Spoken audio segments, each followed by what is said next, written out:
evening and welcome to Just the News. I'm Faye D'Souza. Let's get straight to it. We're going to start by giving you an update on all the decisions being made in India to do with the new variant of COVID that has been detected. To begin with, the DGCA has postponed the resumption of international flights indefinitely in the view of the new variant. Now, you'll remember in March last year, the government suspended all international flights, after which there were only the Vande Bharat mission flights, which were bubble flights between specific countries that were actually being operated.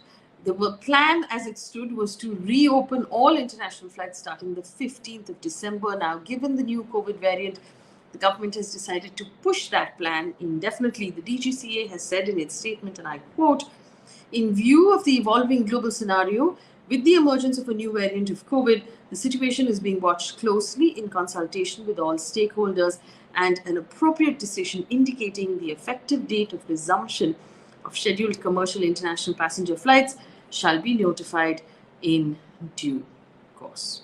The Maharashtra government has issued new guidelines that have for both domestic and international passengers.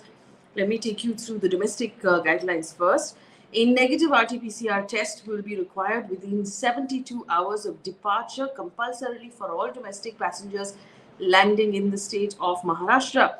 The order released by the government said in the case of domestic air travel, passengers within the state will either have to be fully vaccinated or carry a compulsory RT-PCR test within 48 hours of the time of arrival.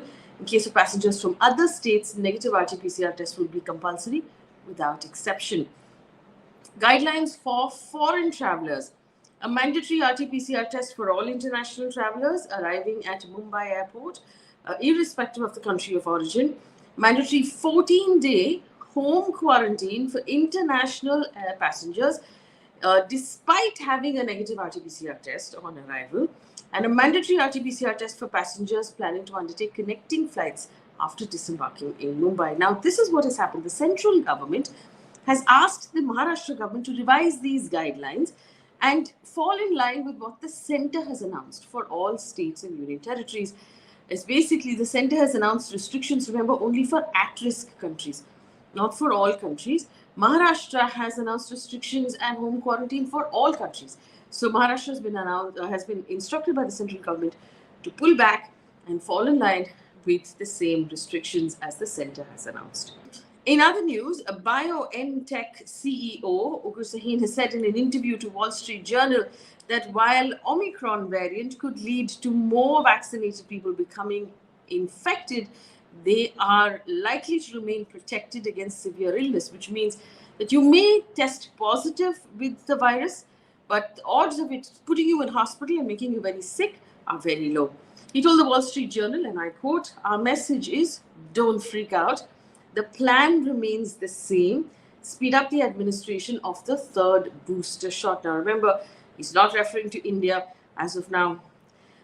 He noted that while Omicron will likely be able to evade antibodies generated by vaccines better than the Delta variant, the new variant has a high number of mutations, but it's unlikely that it will circumnavigate the body's T-cell immune response of infection. Remember, earlier, Moderna's CEO had raised an alarm bell saying that they might need specific versions of the vaccine to fight this new variant. In India, BioNTech is studying whether its current version of Covaxin fights the new variant, and the Serum Institute of India has said that its version of Covishield may need to be tailor-made for the new variant if research suggests that need. In the meantime, India has reported 8,954 new COVID cases in the last 24 hours and 267 deaths. Those numbers have remained below 10,000, which is a good thing. Gujarat has extended its ongoing night curfew from 1 a.m. to 5 a.m. in 8 cities of Ahmedabad, Surat, Rajkot, Vadodara, Gandhinagar, Bhavnagar, Jamnagar, and Junagadh. Let me bring you an update also on what's happening in Parliament. Remember, the winter session is on. The bill to repeal the 3 farm laws that was passed in both houses of Parliament without discussion, I may add, has been signed by the President Ramnath Kovind. Parliament passed that bill on Monday. Remember, farmers have been protesting against that bill since it was passed in the monsoon session last year. Farm leader Rakesh Tikait said the farmers will continue to protest, and even if the centre passes the bill, until they guarantee MSP.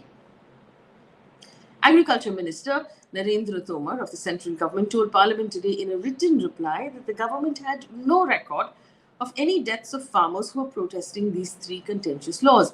Farmers have alleged that at least 600 protesting farmers died in the last 1 year. The three contentious farm bills were repealed in Parliament 2 days ago.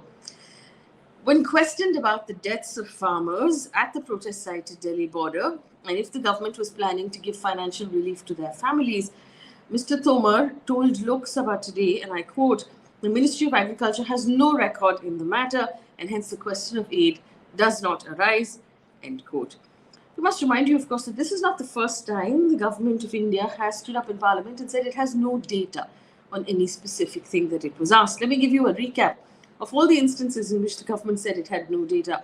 September last year, the government had no data on migrant workers who had lost their lives during the first wave of COVID and the lockdown. It was also the time that the government said that it had no data on health workers, police personnel, doctors who had died during the COVID wave. Also in September last year, it said there was no infiltration reported at the Indo-China border for at least 6 months before that. In February this year, the government said it had no official data on the MSMEs that shut down due to COVID. In July this year, it said there were no deaths reported due to manual scavenging for 5 years, no deaths reported due to the lack of oxygen during the second wave of COVID, no shortage of vaccines anywhere in the country, and in August, it said that there was no data at all on internet shutdowns in the country. Staying in character there, our central government. Minister of State for Home Affairs, Nityananda Rai, informed Parliament that there's been a sharp rise in the number of suicides resulting from drug abuse and alcoholism compared to the previous years. This is according to the data of the National Crimes Records Bureau, or the NCRB. Suicides by drug abuse, caused by drug abuse and alcoholism, has risen 16% in 2020 from the previous years. In news outside of Parliament right now, the Bombay High Court, I beg your pardon, granted default bail to lawyer activist Sudha Bharadwaj in the Bhima Koregaon Elgar Parishad case. She was arrested in 2018 and has been in jail ever since. Ms. Bharadwaj turned 60 this year and has celebrated 4 birthdays in jail, so it hardly be called a celebration. However, the court rejected the bail of the 8 other accused in this case. Sudhir Darwani, Varavara Rao, Rona Wilson, Surinder Gadling, Shoma Sen, Varun Gonzalez, Arun Ferreira, and Mahesh Raut. They were all arrested between June and August in 2018. The court has directed Sudha Bharadwaj to be produced before the special NIA court on the 8th of December to decide the conditions of her bail. More jokes on the comedy sector. Days after Munawar Farooqi's 12 shows were cancelled, comedian Kunal Kamra's shows in the city of Bengaluru have also been cancelled. Shows were scheduled from the 1st of December to the 19th of December were cancelled after threats were made to close down the venue if Kunal Kamra's shows were held. Kunal posted on Twitter, and I quote, "They have been cancelled for 2 reasons. Firstly, we didn't get special permission to seat 45 people in a venue that can seat more. Secondly, threats have been made to shut down the venue if I perform there. I guess this is also part of the COVID-19 protocol and the new guidelines. I suppose I am seen as a new variant of the virus now," end quote. Srinath Mahadev Joshi, who is the DCP Bangalore South, has said, and I quote, "On the 30th of November, a group of local residents held a protest in front of the venue, objecting to Kunal Kamra's performing there. Police rushed to the spot and dispersed the crowd. The venue has cancelled the shows. We have nothing to do with it. Since it's an indoor program, they need not take our permission," end quote. In other news, the centre has sought the names of 5 representatives of the farm unions for inclusion in a committee proposed by the Prime Minister Narendra Modi to discuss issues like the promotion of zero budgeting farming and making MSP more effective and transparent.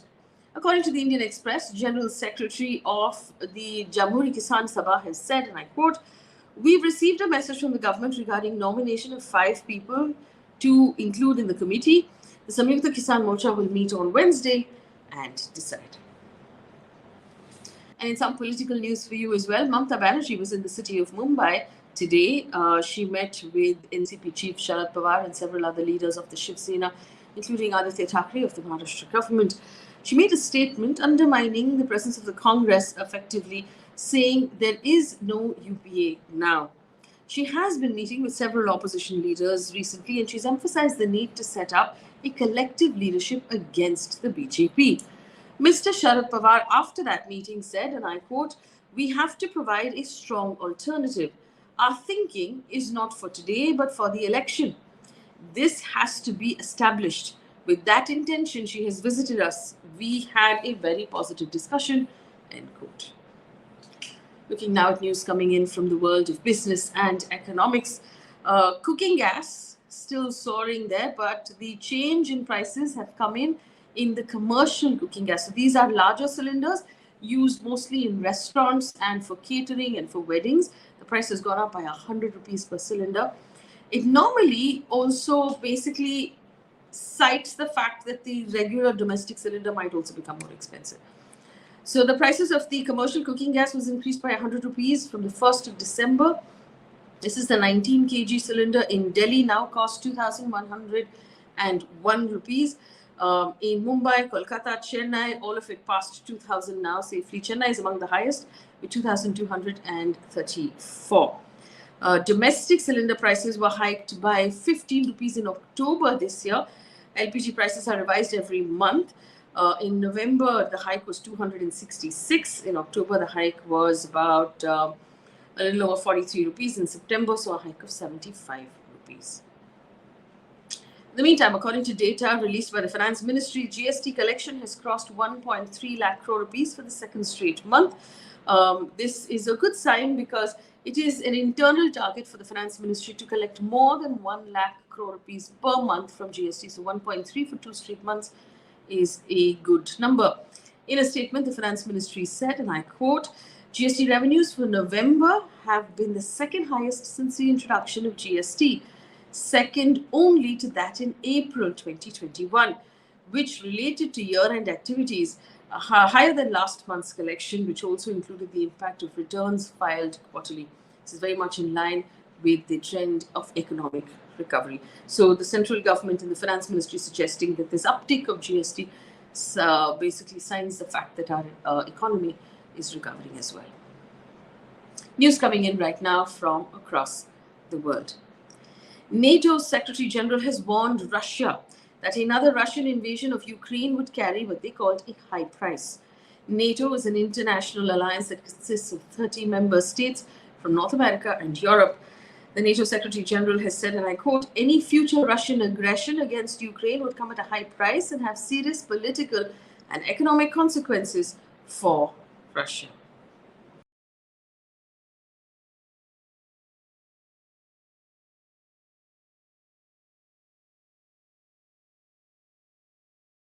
A quick update from the world of sports. PV Sindhu and Srikanth registered straight game victories in their respective men's and women's and men's singles campaigns at the season ending of the Badminton World Federation World Tour Finals. PV Sindhu won against her counterpart in Denmark, and Kidambi Srikanth won against the French contender. Meanwhile, Lakshya Sen will face Olympic champion and Danish player Victor Axelsen in his next match. Remember, we have on our YouTube page an update on the latest variant of COVID and all the moves that are happening across the world and in India about it. All the information is in one place. Do take a look at it. I hope you enjoy that as well and find it informative.